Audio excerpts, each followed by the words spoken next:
Welcome to Mindful Minutes with Musicians, the show where we aspire to inspire musicians and artists talking about mindfulness and what brings us through our practice to achieve greater goals.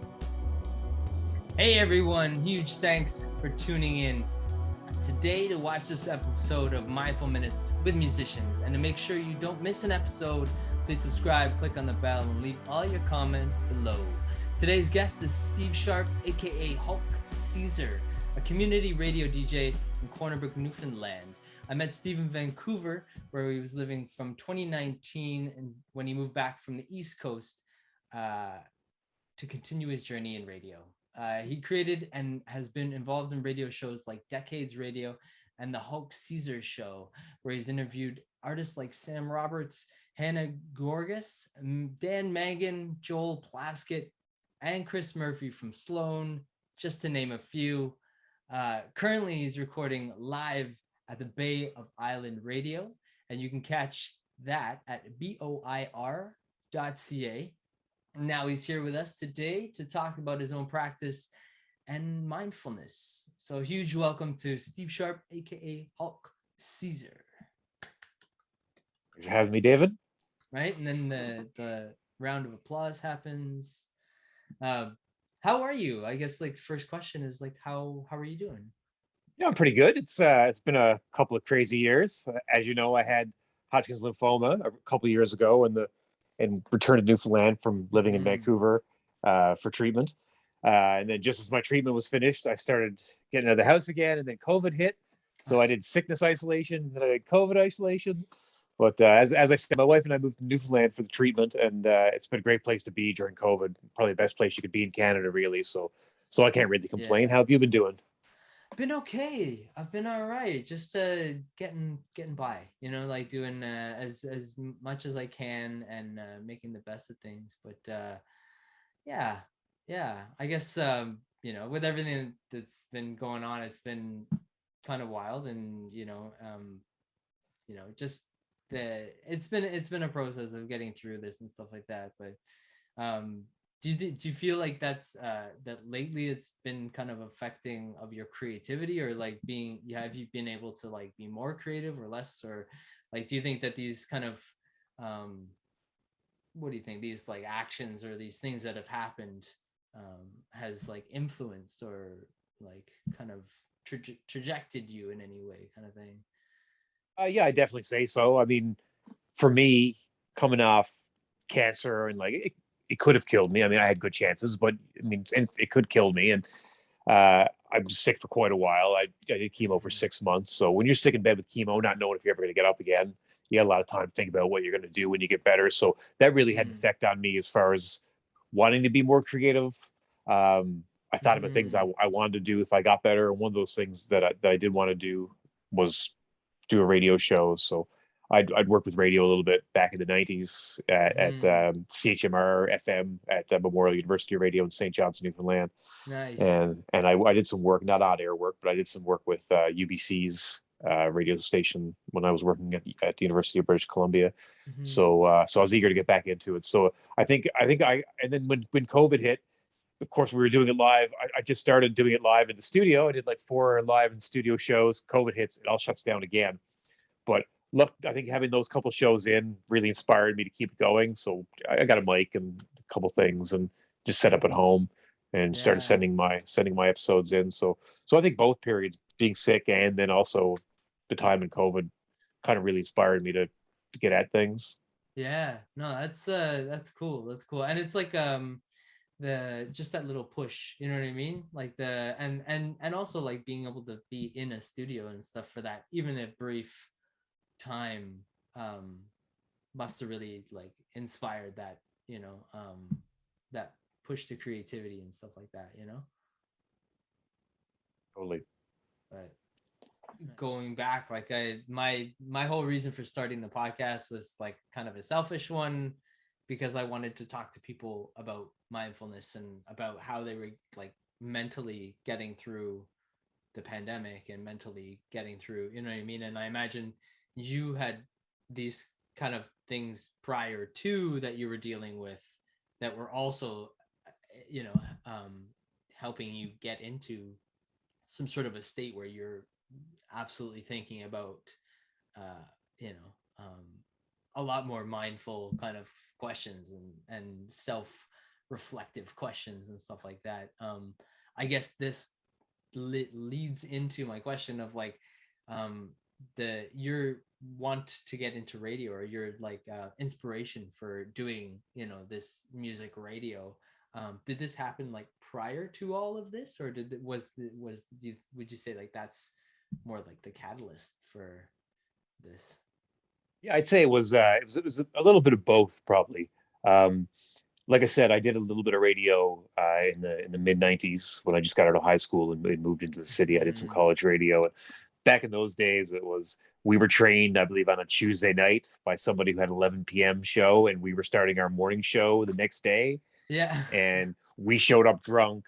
The DJ was drunk. We Yeah. learned nothing, and Yeah. then we the next morning we were on the radio, right? So it was very chaotic in a lot of ways, and we never Yeah. planned for shows. You just run in and grab some CDs off the shelf, play the same things you played last week, You whatever. play the songs you like, or yeah, Play the that kind of songs you thing. like, right? I used to get a letter on a bulletin board if you played a song too much, and like I'd always get a letter. Yeah.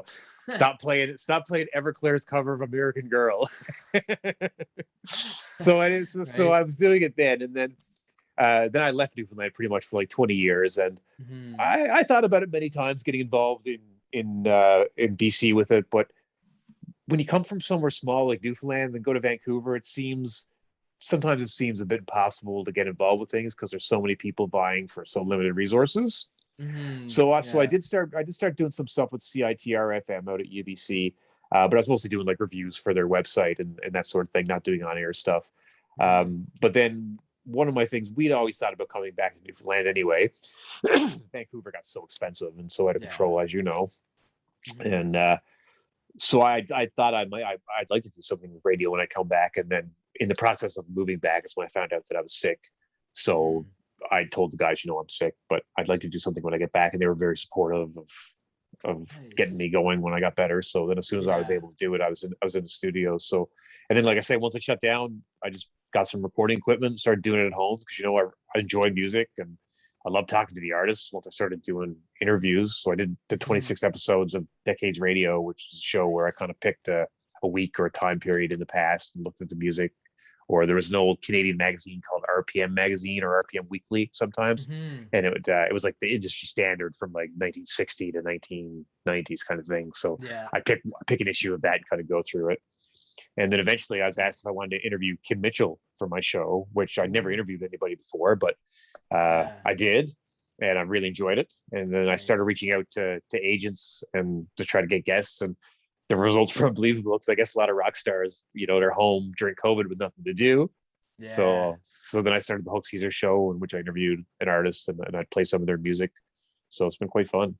That sounds super fun. That sounds super fun. And also like I know at least like getting into radio 5 years ago, was you would need to go to the station, you would need to be part of that world, and you really get involved, and you know what I mean, an on-air thing you'd probably have to go somewhere, some small town, just to kind of start. And you know what I mean, I feel like the past couple of years, with everything that's happened, we've all had this opportunity kind of to now take all that into our own houses, you know what I mean, and into our own Sure. spaces, and The way it's technology has grown over the years. I mean, you think yeah, of how difficult it was to watch TV in your backyard 20 years ago, right? yeah. Try to lug that TV out there. You can't get cable, so it better be on CTV or you're not going And to be you able to gotta have, watch it, yeah, you gotta have right? long cables to be able to Long cables, extension cords. And now I go in the backyard and I put my phone up on the barbecue and I'm watching a live baseball game. It's amazing, yeah, right? So technology has really come home. Everything you need, everything that's in that Radio Shack catalog, is right there in the phone now. So yeah, you no, can you can just get stuff out there, right? yeah, it's funny. I've seen this image where there's like a table full of gear, like the video camera and the Walkman and all these things, and then it's like now you can get all that in a phone, and you can even start your own podcast on a phone, and you can, you know what I mean. There's like the possibilities of kind of become more vast, you know, Oh, than amazing! Anybody can get anything out there now, which is good and bad. I mean, you see yeah. the swing in politics over the years as social media grew. So Yeah. everything has a mirror of itself on the good and the bad, I guess. Yeah.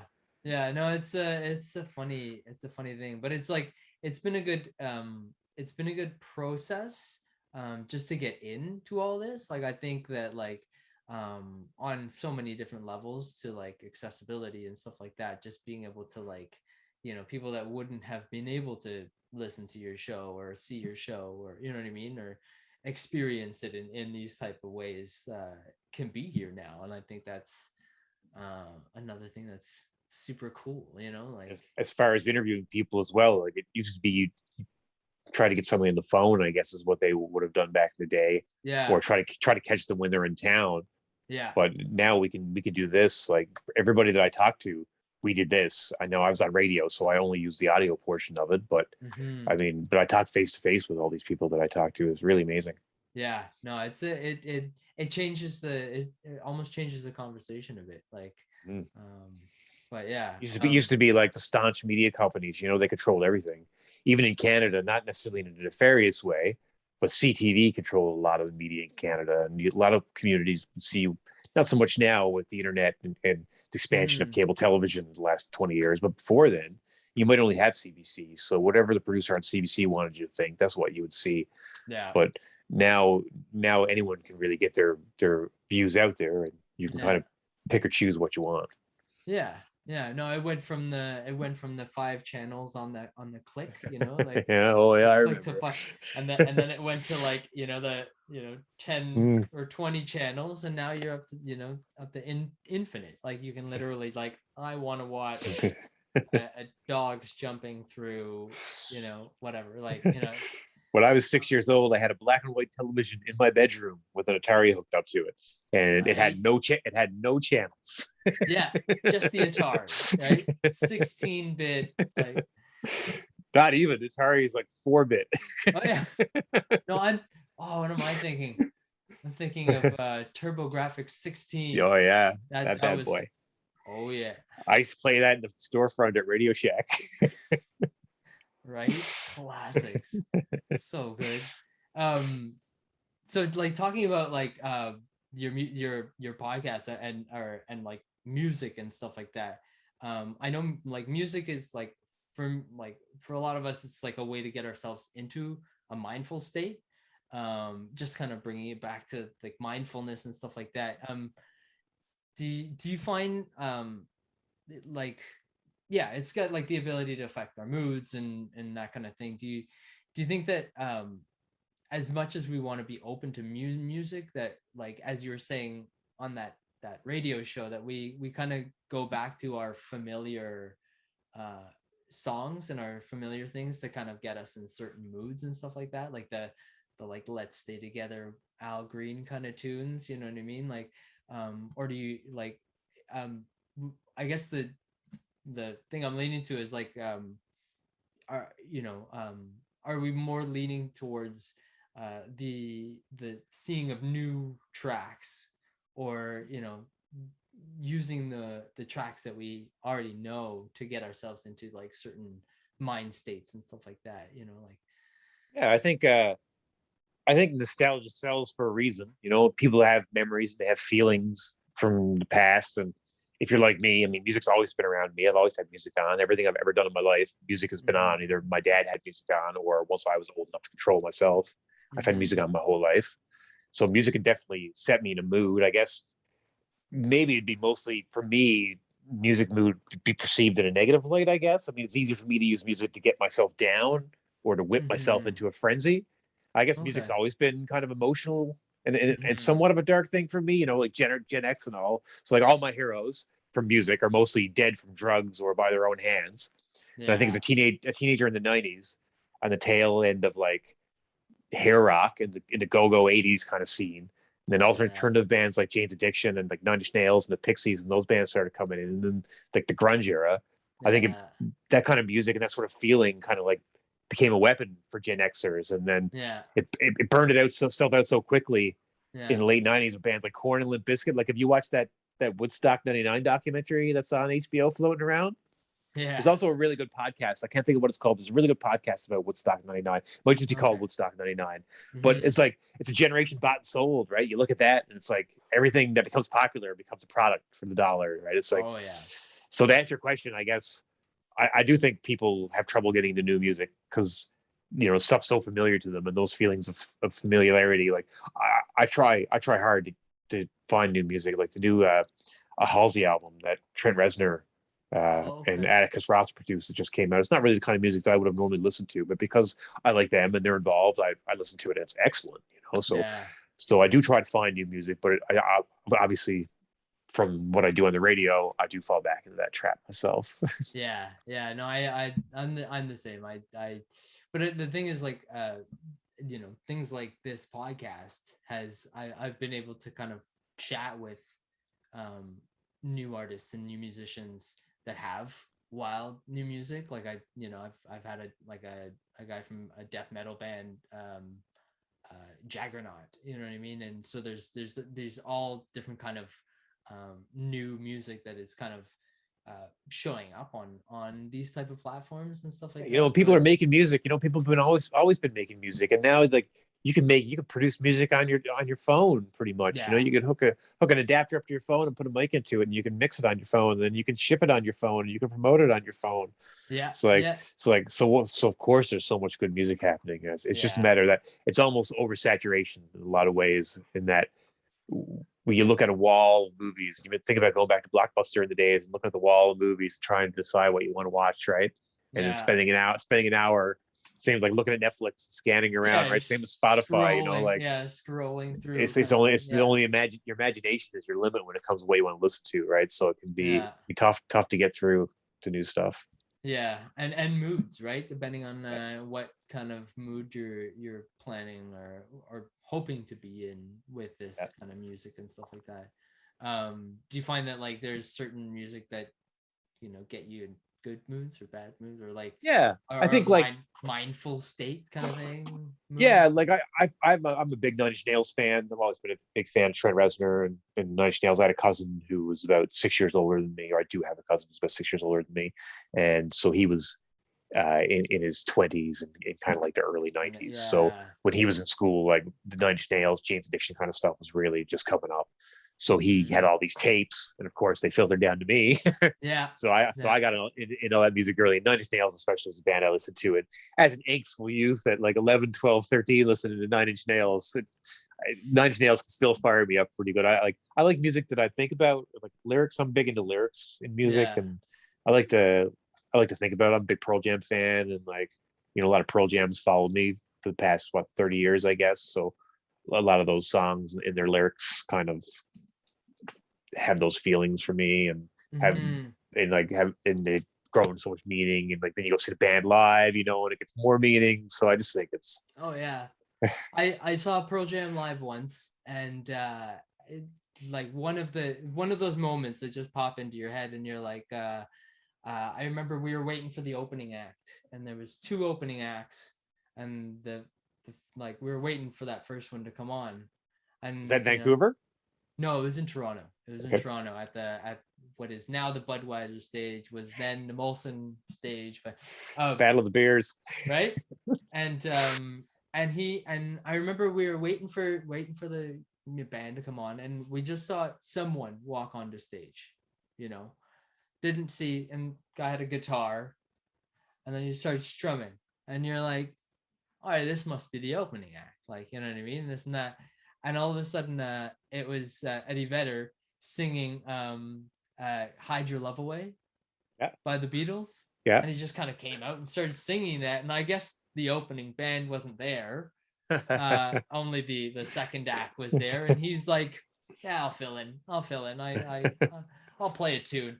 And I just like that was one of the things I would never forget, is like Eddie Vedder just strumming a guitar, and just as soon as you heard that voice, you're like, holy moly, like that's I'll give you two quick Pearl Jam stories. yeah, We I'd heard that when they have a full stage with no backdrop, that they turn around halfway through their show and play to the back. So I heard that many years ago, And when I moved to Vancouver, all of a sudden I had all these opportunities to see Pearl Jam. I ended up seeing Pearl Jam 3 times and Eddie Vedder solo once. Yeah. So the first time we went, we got seats right behind the stage where you would never get them, because you're blocked out by all the monitors and whatever, right? Yeah.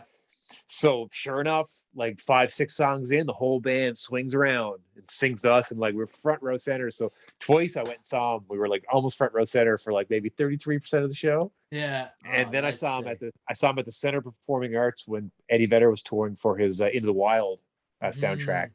And there was only like 1,000 people there, and he was breaking open bottles of wine and taking a sip and then passed them into the crowd. Nice. That, like the intimate gigs, you know what I mean? Yeah, those are the ones. Like... My cousin's Pearl Jam played a Commodore with Nirvana before either one of them were like right before they were like super worldwide big. That's huge. That's huge. Yeah, I guess like is there like from interviewing all these amazing artists and stuff like that over the years, what would you say like the biggest lessons that you've kind of gotten or taken from these artists? What do you think the kind of biggest things that jump out at you kind of thing? Yeah, I'd say the big one that I kind of went into it thinking about and really panned out to be that way, excuse me, was to do your homework. I mean, a couple of the bigger names that I interviewed, they just seem bored and detached at first when you start talking to them, because I mean, that's their job, really, talking to outlets. They don't know who I am. They don't know that I'm just like a volunteer community radio DJ, like, or do I work for Stingray, and this is going to be on Drive at 5 kind of thing. Like, they don't really know that much, right? Yeah. So I always like to make sure I got a question up front that kind of lets them know that like I know who they are and I know their stuff. So, like I never watched. I don't know if you can hear that horn in Corner Brook. That means it's quitting time. We have a big horn that goes off at 4:00 in town. Nice. But, I never watch interviews with people I'm going to interview beforehand, like when they did other interviews, because like once I checked out, I can't think of who it was, but I checked out an artist's media circuit on like CTV and CBC and Much and all those, and the questions were just like so generic and so like without thought kind of thing. So I thought I'd do my homework, and like I like to ask topics that they might not have discussed in a while, or like about things they like, or like projects they're working on. And once you kind of like ask them an odd question, they'd really lighten up, and they're having fun. Then all of a sudden, like you're talking to a fan, not talking to an interviewer. You know what I mean? Yeah, it's all of a sudden like, oh, you piqued my interest now. Like I'm not just regurgitating the same things I told the last 8 interviewers kind of thing. Like, I don't know if you know who Art Bergman is, the punk singer. He's from Vancouver. He's a punk singer in like the 70s, 80s, 90s kind of thing. Like he's actually got named to the Order of Canada last year for his contributions to like social art and social justice and stuff like that. But he kind of has a bit of a surly demeanor. He's an old punk rocker kind of thing. And when I interviewed him, when I first started talking to him, he was certainly like not into it at all. And then as I started asking more questions about a couple stories I'd heard when I lived in Vancouver and like this and that kind of thing, and then at the end he was like, "Well, thanks for knowing your shit." So that makes a difference, I think, right? It loosens people up if it makes them think like you. I like to listen to their music before a week or two before I'll listen to it nonstop, like, and read the lyrics and like trying to get a feel for what kind of music they're doing and what they're into, I guess. Yeah. Do you think there's any like kind of huge like lessons or thing that anyone that's kind of like taught you about like anything, like, you know what I mean, like that kind of thing? Have you kind of come out with anything that you're like, you know what, I'm gonna actually do this, or like that? Yeah, I think more the thing I got mostly from it, especially the first season I did, when just like I said, I'd never even really considered interviewing anybody before, and then all of a sudden I had Sam Roberts and I had Joe Plaskett, like people, big Canadian musicians and stars and stuff. I mean, Kim Mitchell, obviously, the first one I did. Like, I talked to Derry Grain from Honeymoon Suite, and my wife and I love the Lethal Weapon theme that they recorded, which is like, it tells the story of the movie Lethal Weapon. Almost the song goes, it's a masterpiece. So like I brought that up to him, and he was like, "Oh, well, thanks for that question. I love that question." But everybody was so nice. I found like it was so easy to get in touch with people. Now I guess COVID helped that, but it was just so easy to to get in touch with them, and their agents were so nice, and then you get the artists, and even if they didn't seem like they were into it that much, they were very polite, very nice, and like very thankful of you giving them exposure, kind of thing. So I was pretty surprised, not surprised, I guess, but pretty happy to see that. And I guess the process of writing these shows, is it difficult to kind of like start that process, or do you find like the research kind of pushes you into what you're going to be doing or what you're going to say or that kind of thing, or you know what I mean? I guess like I'm asking like process questions, you know what I mean, as far as like your you know. I think like I definitely have somewhat of a process for sure. I'm a master procrastinator. My whole life, you know, it should be on a plaque somewhere. It should be a Hollywood Walk of Fame, but no one gets around to put the name on it. It should be a blank one for procrastination that no one got around to filling it out with my name on it. But so it does sometimes take me a little bit of time to get going. But when I do my interviews like I'm doing now, I like to have a drink. Something about a Newfoundlander and it's social and having a drink kind of thing. So like when I interview people, I like to have a drink going when I'm doing it. I find like it relaxes people when they see you pick up your drink. Yeah, you know, there's a bit of humanity there. You know what I mean? It's not just like, all right, you're at an office and you're sitting up. Yeah, we're sitting in front of the fireplace here, right? Yeah, totally. So, but then I also like I said before, I like to listen to a lot of the artists' work in the weeks leading up to an interview, and you know, I like to find out who influenced them and maybe listen to some of that music, or like I love cover songs. I'm a big fan of cover music. I always trying to find new covers and this and that. So, you know, I like to try to find out some covers they've done or people who've covered them. And I think it's the research that gets me in a mental state. As soon as I sit down in front of the computer and like put the name of the artist in, go to the Wikipedia page, go to the Spotify, start playing some music, start doing some reading. That's what inspires me. And then I can sit there for hours and do it. But as I said, the procrastination kind of gets me, you know, little snoochie boochies never hurts. Right. It's I guess it's the process of just kind of getting the ball started kind of thing. And I think the research you know, is a nice start. I think it's like that with most things in life, you know, if I could get things going more, you know, if I can motivate myself, you know, yourself is the hardest person to motivate. Someone comes to me with a project and I'm like, oh yeah, let's do this. And I'm calling them every day and making sure they're doing their thing and like getting them going. But when it comes from me, I'm like, I don't really know if I want to kind of do that. So, so you got to teach yourself to be your own fan as well as your friends. No, that's a good point. That's a good point, because we all have to be our own cheerleaders, right? We all have to kind of be like, you got this. Like we can, you know. And you got to do it because you want to. Because like I did FM radio for a while, and it was like, who knows if anybody's listening? You know, you have no metrics. Yeah. So, and you can't get disappointed if you post something and it doesn't get hits or it doesn't get likes or stuff like that. You know, it got to be you're doing it because you enjoy it and it's fun for you, and you're making a connection with somebody, or you're sharing music that you like, or whatever it is that you want to do on your program. You got to be about you wanting to do it, I think. Yeah, no, I think that's huge. I think that's for no matter what you're doing in life. I find like if you're enjoying that process, it's going to be easier to do it. Like it's going to be easier to get yourself, you know, motivated to start, you know what I mean? Like, yeah. I guess what kind of things would you use or what kind of things do you do to get yourself into like a mindful state? And that's kind of like to you know, to start your research, or even to just kind of block out that research and say I need, you know, to kind of take a break from it, or you know, that kind of thing. Like is there anything that you do or that you'd like to do in that? I think music, because a lot of my programming revolves around music. So if I'm going to interview somebody, like one of the last ones I did was with Tony Decker from Great Lake Swimmers. So I ended up talking to him for maybe 25 minutes or something. But so I knew like an hour-long program. So I'm going to play 4 or 5 songs as well. So I gotta put those drops in the script and let him. So we're going to talk about. I'm going to bring up questions about those songs in particular because I'm going to play them. So in advance, I got to figure out what songs I'm going to play. So that's kind of what really gets me in that mindset. I think is I'll go for a walk and then I'll go to like Great Lake Swimmers and I'll just start right at Your Rocky Spine, the song everybody knows at the top of the list. And just let it play down through, right? And then start favorite songs that I like. You know, go on the old Google and make sure there's no F-bombs in them. Yeah. Right.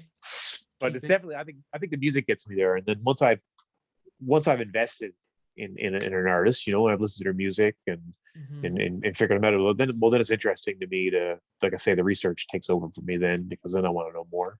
Mm-hmm. Mm-hmm. And have you found like that you have like things in common with these, I imagine, artists? Like usually there's a lot of commonalities between a lot of us. So yeah. For sure, yeah, I found a lot of it, and I mean uh, I think Canadians, especially, I think in Mm-hmm. America, maybe there's a greater divide between that entertainment class and the fans. But I Yeah. think I think in Canada, bands have been so dependent on touring and local support. Like you look at a band like the Tragically Hip, who I would say is one of the greatest rock bands of all time. Never really made it in the States, but were able to make such a fantastic career because they made that connection with Canadians, and they made Oh that yeah. connection with their fans, and they're accessible. I met the Tragically Hip, and I hung out with them for a couple of days, and we got to go backstage, and they were just like regular guys, and Yeah. thousands of people across Canada have that same story. Yeah. So I think that Mm. that makes a difference. Yeah, no, for sure, for sure. I've So then the uh fans. To get back to your question, I guess yeah. the people that I've interviewed, for example, they've all been seem like very regular people. Sam Roberts told me the story about how he got famous. He said he was recording songs in a guy's basement one time, and somebody took the masters without asking and Oh, got him to a radio station. The radio station started playing them, and he said then within like months they were like this humongous band getting airplay all over the place. right. Right? Sometimes So it's they're those, so they're just yeah. regular guys. They're guys and gals. A lot of them, right? Most of them are just regular guys and gals until you get to like Yeah. people like I find music is like wrestling. You know, Mm-hmm. they you build a character, and then at some point, if you do it for long enough, it goes too far and you become the character. You work yourself Yeah. into a shoot. Right. That's funny. Yeah, that's funny analogy, right? Because The Rock is always going to be The Rock, right? Yeah, right. Right. And you look at Hulk Hogan, right? I mean, Hulk Hogan is Hulk Hogan, right? Yeah, Mick there is Jagger, no. Mick Jagger is Mick Jagger. Bob Dylan is Bob Dylan. No matter what they're like outside of the character we know them as, like Yeah, whether they were like that when they were 30 or 40, now in their 60s and 70s, they that's become their public image, right? Because they had yeah, done it for so long. yeah. So It's almost like second nature kind of thing. yeah, first Like nature almost, right? yeah, it becomes yeah. Yeah. Um yeah, okay. So I guess to wrap up, the one kind of question I like to ask um is what is mindfulness to you? And how would you kind of like frame that, like as far as like whether it's creativity or rest or that kind of thing, like what would you say mindfulness is to you? I guess I think mindfulness to me is kind of like awareness, I guess, like being aware of kind of like the changing world around you. Like I spend a lot of time thinking about what I'm doing and how it's perceived by others. And I guess a lot of things that I would have said or thought or done in the past, like they'd horrify me now, right? Like most humanoids. I'm pretty stubborn, but I'd like Yeah. to think that I'm usually on the side of good, whatever that means in a lot of ways. So Yeah. I guess if I find out that I'm not good or I'm not right or something I had thought is not what it was, I guess I'd like to hope that I'm someone who learns to think differently about things. As you get older and you think of, you see the privileges that you had, and then you realize that some others didn't have them, and it changes the way you think in a lot of ways. And Mm-hmm. then whether that's a positive or a negative way it changes you, like it does change the way you think. And I think that process is mindfulness to me. It's that being aware when it might be more satisfying to stick your head in the sand. Mm-hmm. It's almost like facing things like head on, you know what I mean, Yeah, like, and really yeah, being conscious of the the changes or the things that are going on, type of thing. Yeah, I like that. That's super cool. Yeah, cool. I think that's a great place to wrap up, and again, I really appreciate you being here, spending time with everyone, and definitely everyone who's watching, check out boir.ca, or is it it's boir? BOIR. It's That's somebody actually said that to me today, and I was like, "Ooh, how fancy!" Wow. It's wow. Bay of Islands Radio, so it's Bay of BOIRS. Isles Radio. Yeah, definitely check that out. And check out Steve's website and all that, and I'll link all that below so you can just click away. I'm also in the middle of writing Batman the musical, so there you go. Look at that. Yeah, so I'm about a third of the way through. It's going pretty well. Nice. Yeah. Well, I will definitely link where we can find that and how people can kind of keep up with that process. And would you like to would you like to get a preview of a quick song from Batman the musical? Yes. This one is actually without music, so this is the one that I'll perform for you. Nice. I don't know. Are you aware of the song by Tori Amos, "Me and a Gun"? It's kind of has no music. It's just her kind of speaking. So this song is sort of in the tone of that. The title of the song is "The Mask of Zorro," and it is the fourth song in Batman the Musical, and it is sung from the perception of young Bruce Wayne as he sits in the theater. He had announced in the last song that they were going to the theater to see a film, him and his mother and father. So it's called the Mask of Zorro. Actually, I need to sing into the proper echo here, so I'll sing into this. Mm-hmm. 1 second. Nice.